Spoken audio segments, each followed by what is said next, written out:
Wanita cantik ini adalah anak orang kaya yang manja dan membuat seluruh orang Korea itu iri dengan kehidupannya. Dia juga mempunyai mobil dan rumah mewah dan mempunyai seorang pacar yang merupakan penyanyi. Sampai akhirnya dia jatuh ke dalam kesenangan yang tidak sehat dan itu menghancurkan kehidupannya. Hwang Hana selalu memamerkan kekayaannya di depan publik. Jadi dia merupakan anak orang kaya sekaligus cucu dari kakek yang mempunyai perusahaan di Korea. Perusahaan yang dimiliki kakeknya itu bernama Namyang Dairy, perusahaan produk susu terbesar di Korea. Hwang Hana ini merupakan anak yang nakal ya. Dia benar-benar menghabiskan uangnya hanya untuk minum minuman keras dan bersenang-senang di klub. Banyak tindakan dari Hwang Hana ini yang menghancurkan kehidupannya karena dia suka minum minuman keras, dia suka menggunakan obat-obat terlarang seperti narkoba. Awalnya Hwang Hana itu anak yang baik karena dia terbuai cinta yang salah kepada orang yang salah pula, yaitu kepada Yeo Jun yang merupakan penyanyi yang terkenal di Korea, yang hubungan mereka tuh sangatlah disukai banyak netizen di Korea. Tetapi si penyanyi itu malah menyeret si Hwang Hana ke jalan yang salah. Yeo Jun itu membuat Hwang Hana itu menjadi pecandu narkoba.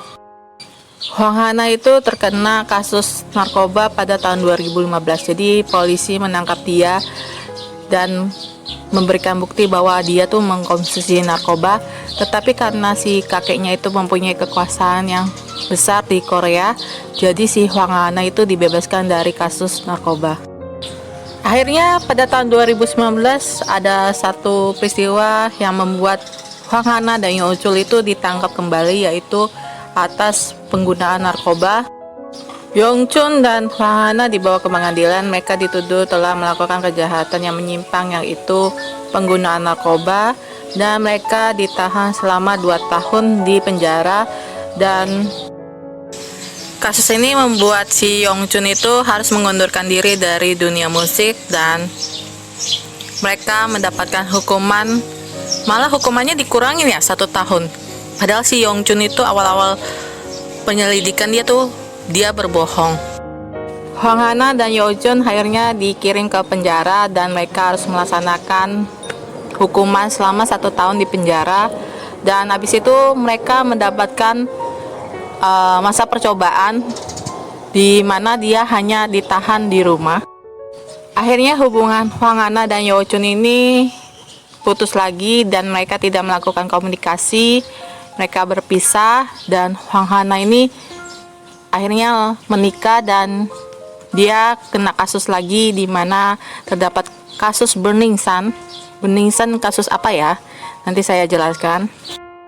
Jadi walaupun si Hwang Hana ini sudah menikah dengan orang lain, tetapi dia tetap saja mendekati pria lain yang namanya Lee Moon Ho. Lee Moon Ho ini merupakan CEO dari Burning Sun. Nah, di situ dia suka mengadakan party nih. Partinya bukan 1 orang, tapi banyak orang, rame-rame begitu. Dan mereka rame-rame juga mengundang banyak cewek dan banyak wanita. Akhirnya di situ terjadilah kegiatan seks dan menggunakan narkoba. Si Hwang Hana ini melakukan recording atau mengambil gambar ketika mereka melakukan seks. Lalu dia menggunakan video tersebut untuk mengancam ke orang-orang tersebut.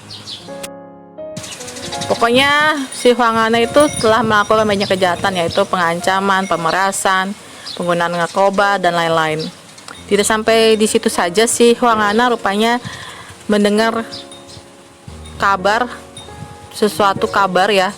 Akhirnya si suaminya itu melakukan bunuh diri.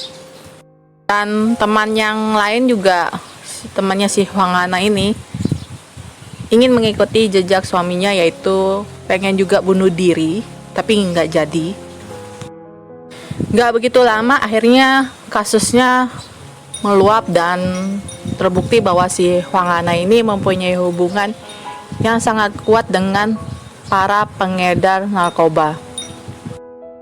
Si suaminya tuh sudah mengetahui bahwa polisi sedang melacak keberadaannya karena dia telah menjual obat-obat terlarang yaitu narkoba, sehingga dia memutuskan untuk bunuh diri.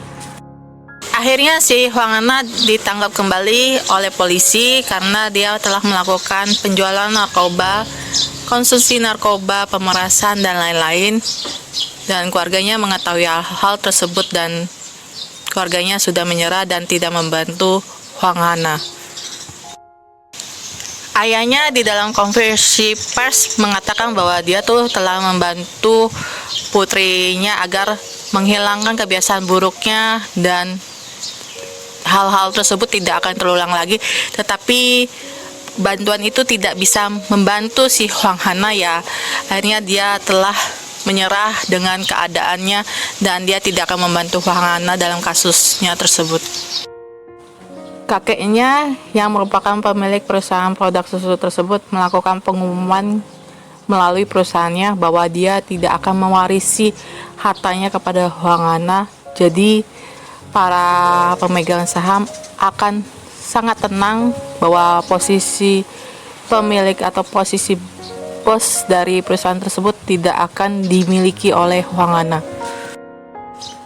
Akhirnya si Huang Ana ini atau putri Korea ini dijatuhi hukuman berat di pengadilan atas tindakan kejahatannya, dan dia sudah dikasih banyak kesempatan ya untuk merubah sikapnya, tetapi dia tidak melakukannya, dan akhirnya dia harus tidur di atas ranjang besi yang begitu dingin. Biasanya putri tidurnya di tempat tidur yang empuk nih, bener-bener di ranjang besi yang dingin. Sebenarnya kasusnya Huang Ana ini menjadi pelajaran bagi para wanita atau para pria atau seluruh masyarakat di Indonesia ya, bahwa kalau kita berteman dengan seseorang itu harus milih-milih. Janganlah sampai kita salah pergaulan dan salah memilih jalan. Akhirnya sampai seperti Huang Ana itu merupakan kejadian yang tragis dan mungkin itu mimpi buruk bagi si Huang Ana. Lebih baik kita punya teman itu 1, 2, 3, lebih baik sedikit, tetapi teman-teman itu adalah orang-orang baik yang membuat kita berjalan di jalan yang benar. Ya, sebagai orang tua juga mempunyai peran penting dalam kehidupan anak kita. Kita harus tahu bagaimana memposisikan diri kita di hadapan anak kita. Kita tahu kapan kita menjadi teman untuk anak kita. Kita tahu kapan kita menjadi kakak adik bagi anak kita. Kita tahu kapan kita menjadi orang tua di depan anak kita. Jangan sampai kejadian si Huang Ana ini ya terjadi di kehidupan kita. Jangan sampai kamu memanjakan anak kamu, malah anak kamu tidak berubah, malah benar-benar melakukan kejahatan itu terus menerus dan akhirnya kehidupan anakmu hancur. Jadi jangan menggunakan kekuasaan ketika kamu mempunyai kekuasaan untuk membebaskan anakmu dari kasus kejahatan penggunaan narkoba. Lebih baik dia menjalani kasus tersebut atau menjalani pengadilan atau proses hukum sampai dia tuntas, sampai dia mendapatkan hukuman yang adil untuk tindakannya tersebut, sehingga suatu saat anakmu juga akan berubah, akan mendapatkan sesuatu pengalaman yang bermakna bagi kehidupannya di selanjutnya. Kalau aku lihat ya dari beberapa anak yang mempunyai kehidupan kaya itu ya, biasa mereka tidak diperhatikan, mereka mempunyai bibi pengasuh. Jadi mereka lebih sering dekat sama bibi pengasuhnya dibandingkan orang tuanya, karena orang tuanya sibuk mencari uang, sibuk dengan bisnisnya, sibuk dengan teman-temannya, sampai lupa dengan anaknya. Ketika anaknya ada masalah, dia hanya menggunakan kekuasaan nih untuk membebaskannya dari sebuah kasus. Jadi kalau kalian benar-benar pengen punya keluarga yang bahagia, jadilah orang tua yang bijaksana dan pintar mengambil keputusan. Jangan sampai tindakanmu menjerumuskan anakmu ke jalan yang salah. Semoga video ini menginspirasi kalian. Jika kalian suka, silakan subscribe, share, and like. Dan jangan lupa komentar positifnya. Sampai jumpa di video saya selanjutnya. Bye bye.